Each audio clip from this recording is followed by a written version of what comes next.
let's start with a salad. Just like quiche, salads, and what I'm making, the culinary term is a compound salad. A compound salad is different from a mixed green salad. That's how you know the difference. A compound salad can be something like a tuna salad. It can be a pasta salad.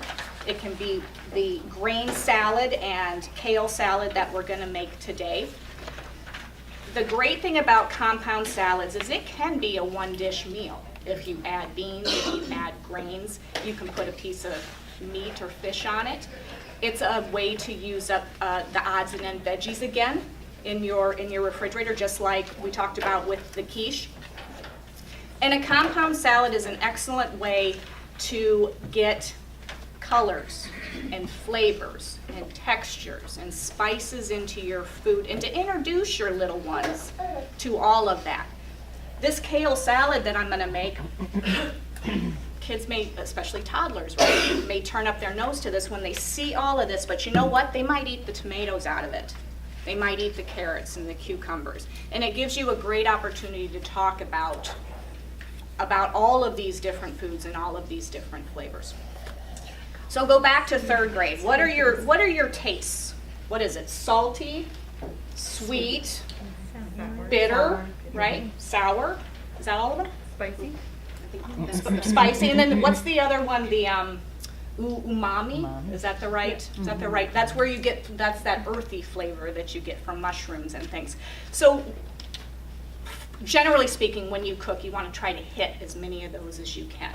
You also want to interject colors and textures and different seasonings to kind of bring it all together. So let's start with a kale salad. Going back to kind of those convenience foods, I buy the bagged kale. I don't mess around with buying whole kale and washing it and picking it and all that stuff. So I buy the bagged kale. I do go through it though, and I pick those kind of thicker stems. They're certainly edible, but for this salad, I just like to pick them out. It takes a couple of minutes to do that. How many of you work with kale? How many of you like to eat kale? Excellent, I love it. Okay. So, a big, huge bowl of kale. We're going, and hands are my favorite tool. I encourage you all to use your hands when you get into the kitchen. We're going to make a very simple vinaigrette. This is that harvest salad. It's in the small packet if you want to follow along. The way I'm going to make it, it's gluten-free and vegan. If you decide you want to sweeten it up and use honey, which is my favorite sweetener, then of course it's no longer vegan. Okay? I'm going to make a vinaigrette in a mason jar. Does anybody do this? Yeah. Awesome, awesome, awesome. Grab a mason jar and a lid. And as you know, get to know me, you'll know that I don't measure stuff. Yeah, well, I'm lazy. Apple cider vinegar, another great food. It's got a lot of health benefits. Do you know any of some people use it to detax. What else? It's used to detox. It's supposedly to neutralize the pH of your blood. There's a lot of health benefits to apple cider vinegar. You don't want to drink it raw though, because it can be really abrasive to your trachea and all of that. So you do want to combine it with things, but it is supposed to be very good for your metabolism and increase your metabolism. So it is a very healthy. Vinegar is a very healthy food, but yes, just combine it with things a little bit, like in a tea with a little sweetener, like a honey or something like that. Really good, and it can help curb appetite too. So yep, and it's delicious. That's my 2 cents. Okay, cumin. Usually used in Mexican cooking, right? And Indian, yep. Turmeric, which is anti-inflammatory, also gives great color to whatever you're doing. And I'm just going to share.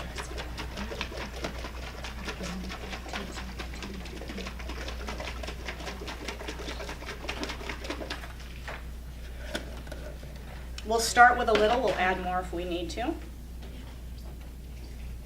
The acid will start to break this kale down. And of course, all of you who eat kale, you know that in just a moment, this will be half the volume that it was.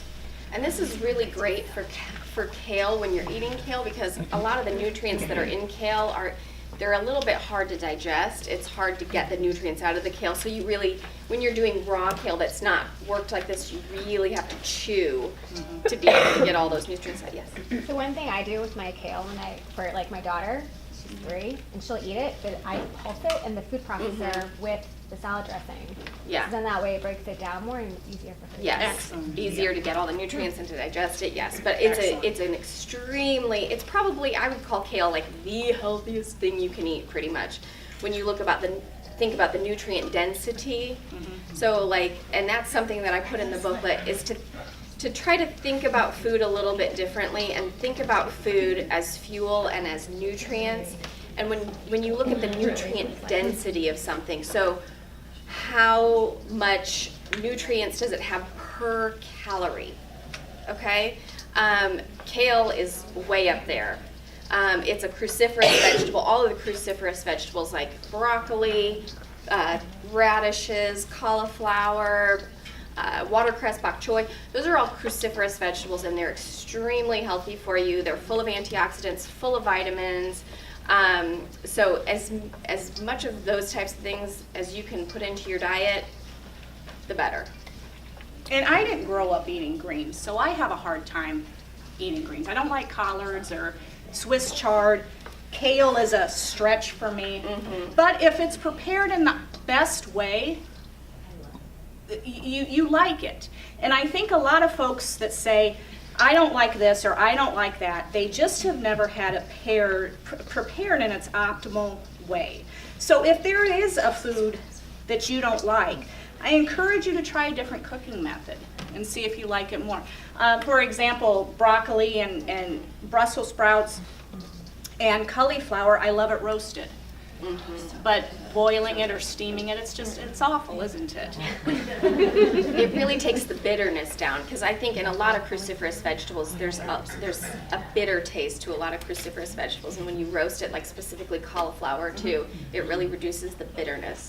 And toss it with some turmeric and olive oil and garlic when you roast it, and that adds a really neat flavor. So again, those of you that use kale, you know that it just reduces by about half. Let me pull up the recipe so I do it some justice. And you I do will. that. Now, as I read a recipe, I want to encourage you to not be held hostage by your recipes. If you have a recipe and you're short a couple ingredients, or one ingredient doesn't necessarily appeal to you, don't throw the recipe out. Don't give up on it. Think a little bit. Think about those flavors, the sweet, the salty, the bitter. Think about things that you can substitute in or out, or just leave out, okay? We find that so many times that people, if they can't follow the recipe, they won't. Parsley, it's fresh, it's colorful, it's not a garnish. Again, really great for you. Yep. Full of minerals and vitamins, all of the herbs.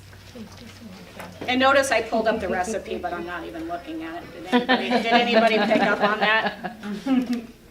Tomatoes, look at that color against the green. Cucumber, this is going to lighten that dish.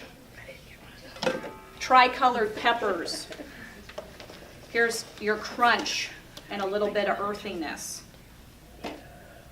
Carrots, again, color, crunch, texture. You have a different shape of the vegetable versus the cubed peppers.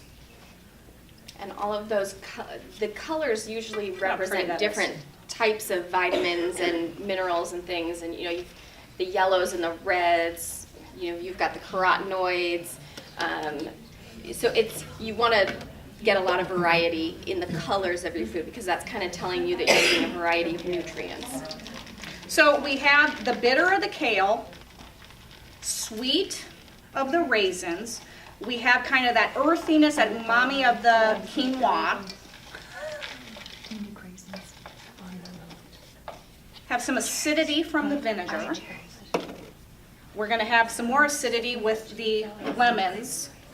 This lemon juice will brighten and lighten and give a freshness, oops, to the salad.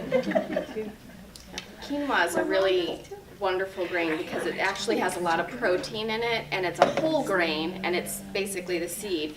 And so it really fills you up a little bit better than like a rice would, and it has more protein and has a lot of great nutrients in it. You can even, with the quinoa, if you want to, you can soak it for a little bit before you use it, maybe like 2 to 4 hours, and that'll actually start the sprouting process. So even more nutrients will be released, and you'll have access to more nutrients when you eat it. I didn't know that. Yeah. I didn't know you could sprout quinoa. Yes. Okay. We're gonna try this. We're gonna divvy it out into cups. This will last in your refrigerator for a good 3 or 4 days, especially if it's stored in a good, tight container. Pull it out as a side salad or a complete meal, like I said before. Add some fish or chicken to it. Isn't that pretty? Let's check this out.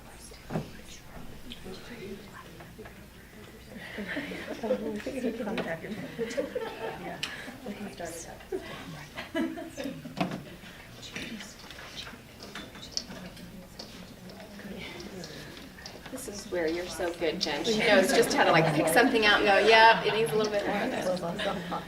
Well, we'll see. Is anyone in here a vegan? Vegetarian. Okay, can I add some honey? Yeah, yeah. Okay, I'm gonna add a little honey. Please, may I add some honey? We'll add a little honey to this. Honey's another thing. The higher the quality, the better the product. Have you seen those fake honeys or sugar-free honeys? What in the world is that all about? So local honey's great. And actually, when you go with local honey, it actually, it's been said that it can help with allergies too, because yeah, because they're pollinating local plant. Those bees are pollinating local plants.